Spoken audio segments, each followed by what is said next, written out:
नमस्कार, आप देख रहे हैं पाटलिपुत्र की पॉलिटिक्स। मैं हूं परवीन शेख। विधानसभा के मानसून सत्र के चौथे दिन विपक्ष ने जमकर हंगामा काटा। पटना में छात्रों के प्रदर्शन पर हुए लाठीचार्ज और नीट पेपर लीक के मुद्दे पर आरजेडी नेता तख्तियां और बैनर लेकर पहुंचे। सदन में सत्ता पक्ष और विपक्ष आमने सामने नजर आया। नेताओं के बीच जमकर नोकझोंक भी हुई। विपक्ष के हंगामे के बाद विधानसभा अध्यक्ष प्रेम कुमार को सदन की कार्रवाई को स्थगित तक करना पड़ा। वहीं दूसरी तरफ छात्रों के आंदोलन की आड़ में दंगाइयों और गुंडों ने पटना में जो बवाल मचाया था, उस पर पुलिस का जबरदस्त एक्शन हुआ। पुलिस और बीजेपी नेताओं की गाड़ियों में तोड़फोड़, पुलिस पर पत्थरबाजी और सार्वजनिक संपत्ति को हुए नुकसान पर आज पुलिस ने गांधी मैदान, कदम कुआं, बहादुरपुर, बोरिंग रोड और बुद्धा कॉलोनी समेत दूसरे इलाकों में छापेमारी की। प्रोटेस्ट करने वालों ने पटना आईजी की एस्कॉर्ट गाड़ी, सिटी मजिस्ट्रेट संजय कुमार की गाड़ी और कई थानों की गाड़ियों में तोड़फोड़ की थी, जिस पर 500 से ज्यादा अनजान लोगों के खिलाफ एफआईआर दर्ज की गई। वहीं 40 से ज्यादा दंगाइयों को गिरफ्तार भी किया है। इन मुद्दों पर चर्चा के लिए स्टूडियो मौजूद हैं कैपिटल टीवी के executive editor Rajiv Kumar. Sir, आपको बहुत बहुत स्वागत है। धन्यवाद। आज पटना में जो पुलिस का एक्शन हुआ और जो सदन में जो तस्वीर सामने आई, जिस तरह से विपक्ष हंगामा कर रहा था, तो ये क्या है और इसके क्या संकेत? देखिए, संकेत तो एक ही है कि जनता अब धीरे धीरे ये सोचने पर मजबूर हो रही है कि क्या वास्तव में अगर लोकतंत्र में एक स्तंभ के तौर पर विपक्ष को देखा जाता है और कहा जाता है विपक्ष को थोड़ा और मजबूत होना चाहिए, तो क्या इस अवधारणा को अभी के विपक्ष को देखते हुए आगे बढ़ाया जा सकता है? क्या सदन में या फिर लोकसभा हो, राज्यसभा हो, विधानसभा हो, विधान परिषद हो, किसी भी सदन में विपक्ष की मजबूती का यही मतलब है कि सदन की कार्रवाई को बेवजह डिस्टर्ब किया जाए, वहां पर काम करने नहीं दिया जाए? यानी कि सदन का मतलब क्या होता है, वहां काम क्या होता है? काम दो तरीके से होते हैं।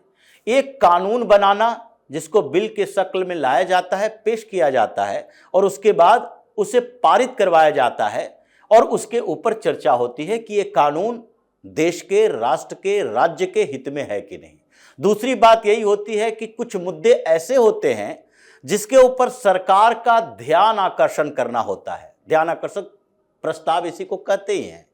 एक और समय होता है निर्धारित, जिसको जीरो आवर कहते हैं। जीरो आवर इसलिए कहते हैं क्योंकि प्रश्नकाल के दौरान जो समस्या, जो परेशानियां, जो सवाल आप नहीं उठा सके, उसमें सवाल पहले से देने होते हैं। चर्चा के लिए समय निर्धारित की जाती है। जीरो आवर इसलिए रखा गया था कि नहीं, चर्चा हो रही है क्योंकि ये पूर्व निर्धारित चर्चा है, लेकिन अभी तत्काल कोई मुद्दा ऐसा है जिसके ऊपर सदन का ध्यान रखना चाहिए और उसके लिए 1 घंटा, 1.5 घंटा, जितना समय हो सके, 1 घंटा का समय होता है, बढ़ भी सकता है, उस पर तत्काल चर्चा की जरूरत हो तो कम से कम दिन भर के अंदर एक समय तो निर्धारित हो, इसलिए उसको जीरो आवर कहा गया। तो ऐसी स्थिति में अगर सदन के अंदर विपक्ष मजबूत की बात करती है, हर जगह कहा जाता है, ये सो कॉल्ड जो एक्टिविस्ट हैं वो भी कहते हैं कि नहीं नहीं, विपक्ष को मजबूत होना चाहिए। सो कॉल्ड इंटेलेक्चुअल वर्ग जो एडिटोरियल पेज पर लिखते हैं अखबारों में, जो टीवी डिबेट में आते हैं, उनका भी कहना यही होता है कि नहीं नहीं, लोगों को समझना चाहिए कि नहीं, विपक्ष की भूमिका मजबूत होती है अगर विपक्ष सदन के अंदर मजबूत हो। तो मजबूत होने की जो अवधारणा बनाने की कोशिश की जा रही है, क्या उसका परिणाम यही होना चाहिए?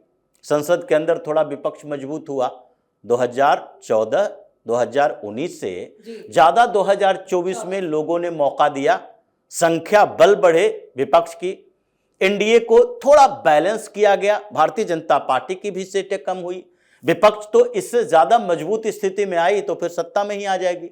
अब इस मजबूत स्थिति के बावजूद सदन के अंदर, संसद में काम करने के बदले वहां हंगामा किया जा रहा है। एक दिन अगर संसद चलता है तो एक दिन 9 करोड़ रुपए खर्च होते हैं। ये पैसे सरकार कहां से लाती है? जनता का ही पैसा है। हर मिनट के कार्यवाही में, हर मिनट प्रोसीडिंग जो होती है उसका खर्च 2.5 लाख रुपया है संसद का। तो इसी तरह विधानसभा का भी है। विधानसभा में भी आप 80 से 85 हजार रुपया पर मिनट के अनुसार खर्च करते हैं, क्योंकि वहां पर विधायकों का अलाउंस कम होता है, भत्ता कम होती है। वहां पर सिक्योरिटी सिस्टम संसद की तरह नहीं है, खर्च थोड़े कम होते हैं। लेकिन फिर भी इतना पैसा खर्च हो रहा है और उसके बावजूद आप प्रोडक्टिव काम करने के बदले निगेटिव आइडिया के साथ आए हुए हो। सदन के अंदर बिहार में यही हो रहा है। आप चर्चा करवाओ, आप सरकार के खिलाफ चर्चा करो, सरकार के खिलाफ बातें करो। आप ये बताओ कि सम्राट चौधरी सही तरीके से काम कर रहे हैं या नहीं, या फिर बिहार के डेवलपमेंट के लिए जितने प्रोजेक्ट आ रहे हैं वो इंप्लीमेंट हो रहा है कि नहीं, या फिर सम्राट चौधरी जब से चीफ मिनिस्टर बने उसके बाद से बिहार में रेवेन्यू जनरेशन के जो प्रोग्राम लाने की बात की जा रही थी और जिसके लिए टूरिज्म में डेवलपमेंट हो रहा है, तो उसमें क्या कमियां हैं। अगर टूरिज्म के डेवलपमेंट के लिए बिहार सरकार ने कुछ योजनाएं लाई है तो उसमें कमियां क्या है और क्या सुधार किया जाना चाहिए, तभी तो जनता केंद्रित मुद्दे होंगे। लेकिन राजीव सर, यहाँ तो नेता प्रतिपक्षी नहीं है, लेकिन कुछ गिनती के आरजेडी विधायक हैं जो सिर्फ उत्पात मचा रहे हैं सदन में। देखिए, नेता प्रतिपक्ष अगर बाहर हैं और सदन की कार्रवाई चल रही है तो उनको कम से कम बाहर से ही इतना तो ध्यान रखना चाहिए, जैसे अगर संसद में नेता प्रतिपक्ष राहुल गांधी जैसे हैं वैसे ही बिहार में नेता प्रतिपक्ष तेजस्वी यादव हैं, क्योंकि इन लोगों की सत्ता के लत लगी हुई है। राजद को भी लगता है, लालू प्रसाद यादव हो या तेजस्वी यादव हो, सत्ता में नहीं है तो फिर राजनीति बेकार है, सत्ता में है तभी राजनीति है। तो इसलिए इन लोगों की आदत है, सत्ता में नहीं हो तो फिर चुनाव के समय ही एक्टिवेट हो, बीच में लोगों से कोई लेना देना नहीं है। इसलिए राजद के इतने कमजोर स्थिति के बावजूद वहां पर ड्रामा हंगामा कर रहे हो। वहां पर सदन में आपकी औकात यही है कि कोई भी बिल आएगा तो आप उसके खिलाफ वोट करके भी उसे पारित होने से रोक नहीं सकते। तो क्या आइडिया बचता है, सदन को चलने ही न दो, यही स्थिति है। और इन्हीं लोगों ने मन बढ़ा दिया जो सड़क पर प्रोटेस्ट किया जा रहा है। ऐसा नहीं है, विपक्ष की भूमिका जो होनी चाहिए वो भूमिका निभाए। पीसफुल प्रोटेस्ट की बात की जाती है, पीसफुल प्रोटेस्ट को बढ़ावा दे। दबाव समूह राजनीति में होती है, सरकार में, लोकतंत्र में, तो ये प्रेशर ग्रुप पैदा करे, यूनियन को पैदा करे, संगठन सड़क पर आकर सरकार को ये सांकेतिक तौर पर बताएं कि देखिए अगर आपने हमारी बातें नहीं मानी तो आगे सरकार चलाने के लायक नहीं रहोगे, चुनाव में हम हरा देंगे। अगर राजनीतिक पार्टी जो सत्ता में है उसको ये लग जाएगा कि सेंटीमेंट मेरे खिलाफ है, लोग मेरे खिलाफ हैं, तो इसका मतलब यही है कि आपके खिलाफ जाएगा और फिर उसके बाद वो सत्ता में बने रहने के लिए वो सुधार करने को मजबूर हो जाएंगे। तो जो स्थितियां अभी चल रही है बिहार के अंदर कि सदन में जब विपक्ष हंगामा कर रहा है, राष्ट्रीय जनता दल ये वामपंथियों के साथ गठबंधन में है और वामपंथी पार्टियों में सीपीआई एम नहीं है बल्कि उसमें सीपीआई-एमएल भी है, जो कभी एक कोर नक्सली संगठन हुआ करता था और वो डेमोक्रेटिक वैल्यू अपने आप को दिखाकर कि डेमोक्रेसी में आएंगे, बाहर में आंदोलन करने से कुछ नहीं होगा, नक्सलवाद फैलाने से कुछ नहीं होगा, कम से कम हमारा इंटेलेक्चुअल क्लास है वो सदन में तो जाए। इस आधार पर इन लोगों ने डेमोक्रेटिक तरीका तो अपना लिया, लेकिन इसका विंग बचा हुआ है। तो यही वामपंथी संगठन जब सड़क पर उतरते हैं तो पीसफुल प्रोटेस्ट के बदले नक्सली प्रोटेस्ट बना देते हैं, यानी कि इन लोगों के विचार में ही हिंसा दिखाई पड़ रही है। ऐसे वामपंथी विचार हिंसा से ही पैदा हुई और ये अपने विचार से भारत में रहते हुए भी मार्क्सवादी उस विचारधारा से अलग नहीं कर पा रहे हैं।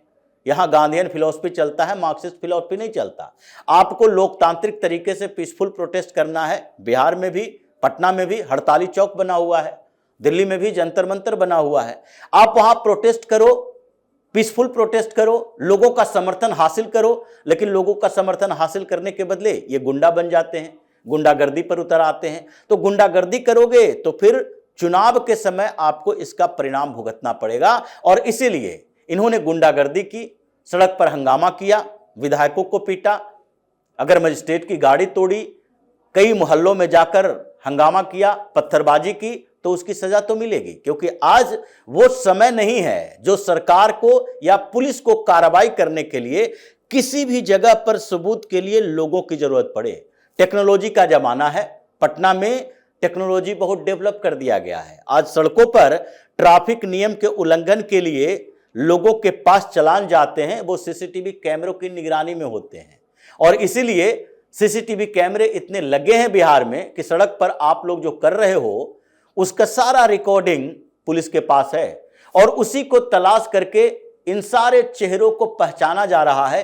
1 दिन बच जाओगे, 2 दिन बच जाओगे, लेकिन तुम्हारा जो ये हंगामा किए हो उसका परिणाम भुगतना पड़ेगा। पुलिस कार्रवाई के लिए तैयार है। पूरे पटना में ये जितने सीसीटीवी कैमरों के फुटेज इकट्ठे किए गए हैं उसमें लगता है कि अगले 3 महीने के अंदर अलग अलग जगहों पर उसी तरीके से कार्रवाई होगी जैसे योगी की पुलिस संभल से लेकर कानपुर तक के हिंसा में सालों तक कार्रवाई करती रही। 300, 500, 800 लोग गिरफ्तार हुए, कुछ को जमानत मिली, कुछ लंबे समय तक 2-2 साल से जेल के अंदर हैं। वही स्थिति अब बिहार में सम्राट चौधरी की सरकार करने वाली है।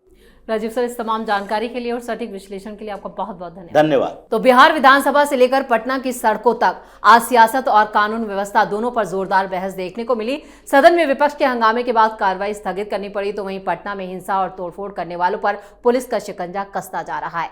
500 से ज्यादा अज्ञात लोगों पर FIR और 40 से ज्यादा गिरफ्तारियां। साफ है कि प्रदर्शन के नाम पर हिंसा करने वालों को बख्शा नहीं जाएगा। अब सवाल यही है कि जिन मुद्दों की आड़ में उपद्रव करने वालों के खिलाफ कार्रवाई कितनी दूर तक जाती है और किन लोगों की गिरफ्तारी होती है।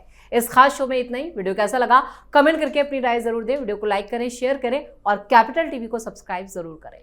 धन्यवाद।